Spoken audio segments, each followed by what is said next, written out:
First of all good morning to all of you my friends. स्वागत है आपका अपने channel modern education by Kumar sir. आज की इस वीडियो में हम लोग केमिकल काइनेटिक्स हिंदी में बोले तो रासायनिक बलगतिकी का एक मोस्ट इंपॉर्टेंट टॉपिक के ऊपर डिस्कस करने वाले हैं, जिसमें आज हम लोग सीखने वाले हैं अपक्रिया की कोड ज्ञात करने की विधि।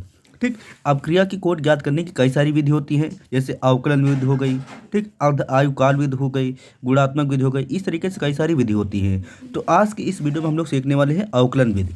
ठीक, तो इसको शुरू करते हैं। तो अभी तक आपने चैनल को सब्सक्राइब नहीं किया सब्सक्राइब कर लीजिए, वीडियो को लाइक नहीं किया तो लाइक कर लीजिए। तो शुरू करते हैं इस वीडियो के। देखिए, सबसे पहले हमको इस अपक्रिया को पढ़ने पहले सबसे पहले हमको समझना पड़ेगा C1 और C2 क्या है। ठीक, देखिए C1 सांद्रता पर वेग, यानी कि जब भी आपने कैलकुलेशन किया होगा इससे पहले, जब भी आपके डेरिवेशन किया हो, चाहे शून्य कोटि का किया हो, प्रथम कोटि का किया हो, द्वितीय कोटि का किया हो, तृतीय कोटि का किया हो, तो इसमें आपको पहले हम लोग लिखते थे प्रारंभ में। तो मान लीजिए प्रारंभ की सांद्रता है और टी समय पश्चात की सांद्रता यह है। ठीक, प्रारंभ में यानी कि C1 सांद्रता पर वेग जो हमारा था वो dx/dt। ठीक, क्योंकि सांद्रता परिवर्तन दर को हम लोग क्या बोलते हैं, वेग बोलते हैं। ठीक, तो हमारा वेग क्या हो जाएगा, dx/dt। ये हमारा C1 हो गया, C1 सांद्रता पर, इसलिए यहाँ पे C1 कर दिए। उसके बाद C2 सांद्रता पर वेग हमने निकाल लिया dx/dt। ये हो गया हमारा C2, यानी कि C2 सांद्रता पर C2 आ गया। ठीक, बस ये हमारा यही चीज़ हमको याद रखनी है। उसका सिंपल से हम लोग को सिंपल से कैलकुलेशन कर ले जाएंगे। जो लोग मैथ से होंगे उनको आसानी समझ में आएगा, जो लोग मैथ से नहीं होंगे यानी कि बायो से होंगे उनको थोड़ा प्रॉब्लम हो सकती है, लेकिन मैं एकदम ही आसान से लैंग्वेज में आपको बताने वाला हूँ। ठीक, तो हम लोग क्या लिखेंगे, माना अपक्रिया की कोट n है, तब अपक्रिया का वेग। देखिए, जब भी अपक्रिया की कोट n होगी तो यानी कि उसकी पावर क्या होती है, n होती है। ठीक, तो n कोट अपक्रिया का वेग क्या होता है, dx/dt। C1 समानुपाती c की पावर n होती है, ये आपने माना था। ठीक, क्योंकि आपको पहले से पता था। अब इसके बाद हम लोग क्या करते हैं, मान लेते हैं जो हम लोग लिखे थे C1 सांद्रता पर वेग, तो वेग को हम लोग रेट भी बोलते हैं इंग्लिश में, तो इसलिए हमने किया R1 कर दिया। जो हमारा dx/dt था इसको हमने कर दिया R1 dx/dt C1, यानी C1 सांद्रता पर जो हमारा R1 कर दिए, और R1 बराबर होता है KC1 KCN। यानी कि जब हम लोग यहाँ पे समानुपाती चिन्ह हटाते थे तो उस वक्त हम लोग क्या लगाते थे, के लगाते थे। ठीक, वही चीज़ है यहाँ पे।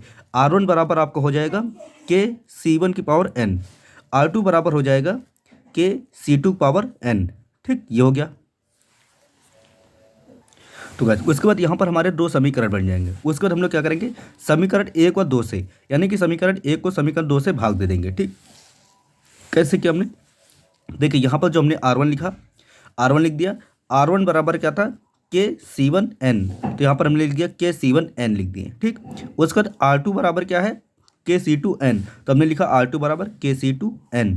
ठीक, ये हो गया। उसके बाद कैसे की कैंसिल हो जाएगा। अब जब दोनों की पावर n है तो इसको हमने एक साथ लिख दिया, यानी कि C1/C2 की होल पावर n, और इधर जो आपका R1/R2 था तो R1/R2 ही है। ठीक, उसका हम क्या करेंगे, टेकिंग लॉग बोथ साइड, यानी कि दोनों साइड हम लोग क्या करेंगे, इसमें लॉग ले लेंगे। ठीक, अब इसके लिए आपको लॉग रूल आना चाहिए। हम लोग इधर लॉग लिख लेंगे और इधर लॉग लिख लेंगे। ठीक, लॉग लेने के बाद क्या रिजल्ट आएगा, तो गाइस जब हम लोग दोनों साइड लॉग लेंगे तो हो जाएगा इधर log R1/R2 equal log C1/C2 की होल पावर n। ठीक, और उसका एक लॉग रूल होता है। लॉग रूल क्या होता है, लॉग m/n इक्वल टू होता है log m minus log n, ये रूल होता है। तो यहाँ पर हमने कर देना है, जैसे मान लीजिए ये m/n हो गया तो लॉग जाएगा log m minus log n हो जाता है। ठीक, ये आपको याद रखना था क्योंकि ये फार्मूला होता है। उसके बाद लॉग m की पावर n, तो यहाँ पर जो आपकी पावर होती है ये पावर आपके लॉग के पहले आ जाती है। ठीक, तो यानी कि जो यहाँ पे पावर थी वो पहले आ गया। ठीक, उसका लॉग C1/C2। ठीक, इधर हमने देखिए सेम ही लिख रखा है, और इधर हमने फिर से वही रूल लगा दिया, n है तो n कर दिए। जो लॉग था लॉग m/n का रूल फिर से लगा दिए, क्या होता है log m minus log n। ठीक, यानी कि ब्रेकर लगा दिए और log C1 minus log C2 हो गया। ठीक, उसके बाद हमने क्या किया, जो आपका n है n को हमने एक साइड रोक रखा है, और इधर जो आइटम लिखा है ये जो पूरा आइटम है n के साथ किस में है, मल्टीप्लिकेशन में, यानी गुणे के साथ है। तो गुणा में है तो उधर जाके बटे में हो जाएगा, ये तो ये हो जाएगा log R1 minus log R2 बटे log C1 minus log C2।